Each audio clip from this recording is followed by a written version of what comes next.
नमस्कार दोस्तों, यह कहानी निधि शर्मा जी द्वारा लिखी गई है। किरण, सुना है तुम्हारे परिवार में आजकल कुछ खटपट चल रही है। क्या संपत्ति के साथ तुम्हारे सास ससुर का भी बंटवारा होगा? क्या तुम्हारे सास ससुर की जिम्मेदारी तुम लोगी? बहुत मुश्किल है यार, अपने बच्चे परिवार तो संभल नहीं रहे हैं, अब लगता है सास ससुर को भी तुम्हें संभालना पड़ेगा। किरण की सहेली कुमुद बोल रही थी। किरण बोली, मैं क्यों लूँगी उनकी पूरी जिम्मेदारी? जब हर चीज़ का आधा आधा बंटवारा होगा तो इनके माता पिता का भी बंटवारा होगा। घर में पैसे ज़्यादा खर्च मेरे पति करते हैं और गुणगान वह दोनों बड़े बेटे का सुनाते रहते हैं। अब देखो क्या होता है। किरण की दूसरी सहेली बोली, तुमने क्या सोचा है? कुछ तो तुम्हारे दिमाग में चल रहा होगा।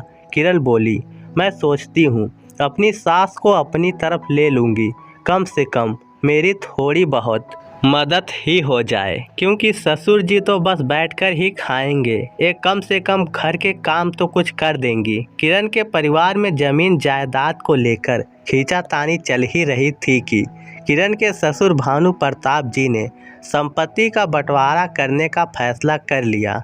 उसके बाद ये मुद्दा भी उठ ही गया कि माता पिता किसके साथ रहेंगे। किरण की सास कमला जी बोली, ए जी, कैसे दिन आ गए हैं हमारे, जो एक माँ के एक कोख से सभी बच्चों को जन्म देती है। आज वही बच्चे अपने माँ बाप का बंटवारा करने चले हैं। उनका बड़ा बेटा मनोहर बोला, माँ कोई ज़रूरत नहीं है आप लोगों का बंटवारा करने की। मैं पहले भी इस बंटवारे के खिलाफ था और आज भी हूँ। आप और बाबूजी मेरे साथ रहिए, मेरी जितनी भी आय है मैं आप लोगों को अपने साथ रख सकता हूँ। मनोहर का छोटा भाई अभय बोला, ये करके आप क्या साबित करेंगे भैया कि मैं माँ या पिताजी की जिम्मेदारी नहीं ले सकता? ऐसा नहीं होगा। आप जानबूझकर ये सब कह रहे हैं ताकि आप लोगों की नज़रों में अच्छे बने रहें, मैं बुरा बन जाऊं।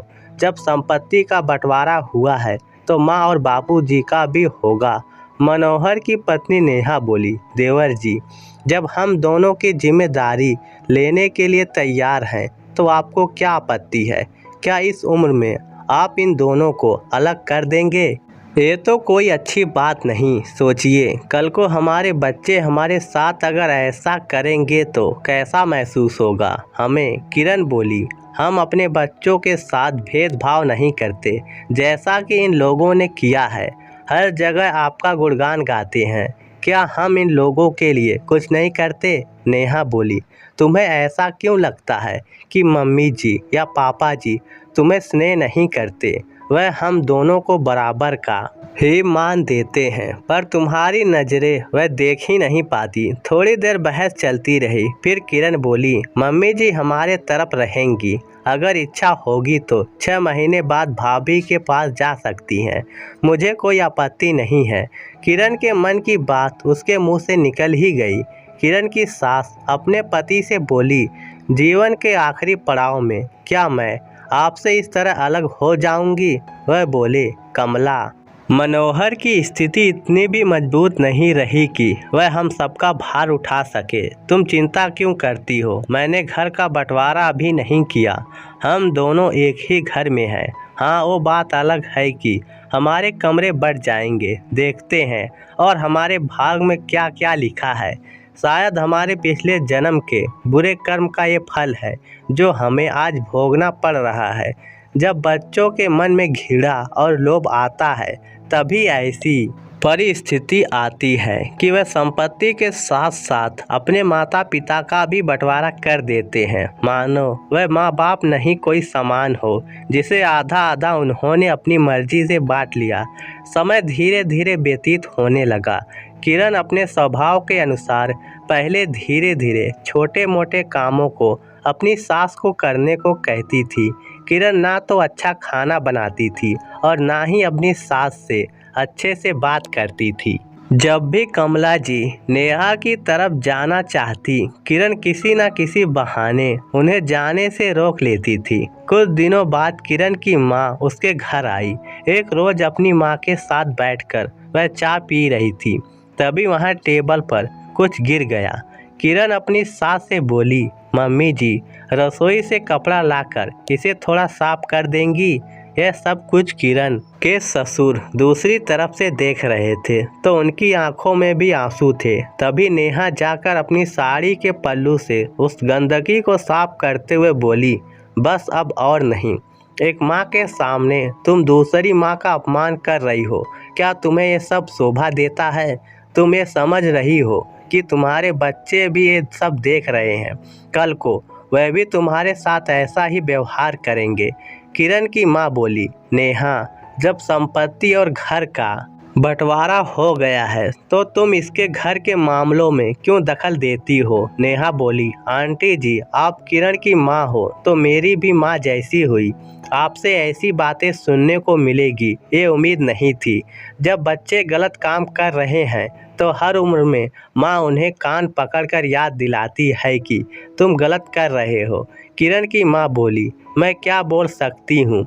नेहा बोली, आप ना बोलकर इसकी गलतियों में भी इसका साथ दे रही हैं। जैसे आपने अपनी बेटी को पाल पोस कर बड़ा किया उसी तरह मम्मी जी ने भी अपने दोनों बेटे को पाल पोस कर बड़ा किया। हाँ, वो बात अलग है कि बेटा अपना फर्ज भूल गया और पत्नी के सामने माँ की इज्जत नहीं कर पाता है।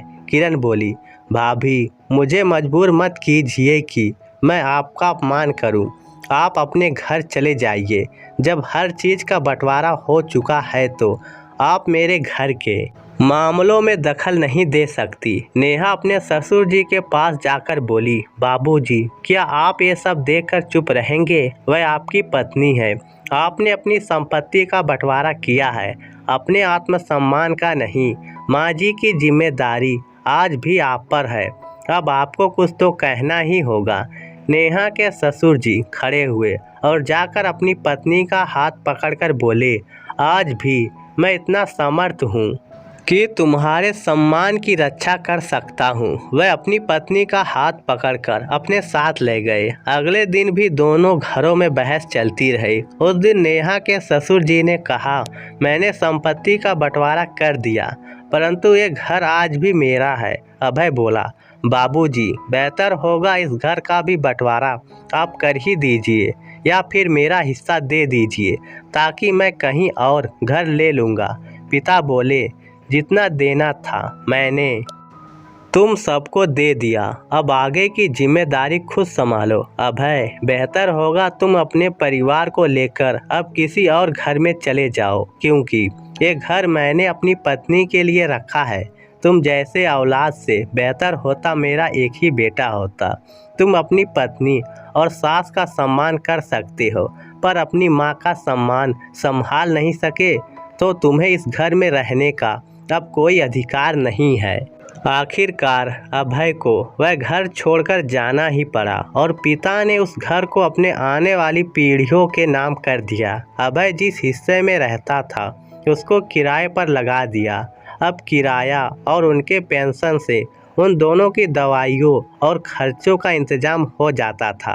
अगर किरण की माँ ने उसकी गलतियों पर उसे समझाया होता, उसकी सहेलियों ने उसे सही सुझाव दिया होता तो आज उसके परिवार का इस तरह से बंटवारा नहीं होता। कमाई कम हो या ज़्यादा हो, जब परिस्थिति खराब होती है तो परिवार एकजुट मिलकर थोड़े में ही अपना गुजारा कर लेते हैं, परंतु इस तरह माता पिता का बंटवारा नहीं करते हैं। दोस्तों, माता पिता जहां अपने चारों बच्चों को जन्म देते हैं लेकिन बच्चों को प्रेम में जब बंटवारा नहीं करते हैं तो बच्चे बड़े होकर आखिर क्यों माँ बाप से अपने लिए ज़्यादा चाहत रखते हैं? आगे वह माता पिता का ही बंटवारा कर देते हैं। तो दोस्तों, इस कहानी को लेकर आपकी क्या राय है नीचे कमेंट करके हमें ज़रूर बताइएगा और हमारे चैनल को सब्सक्राइब जरूर कीजिएगा। धन्यवाद।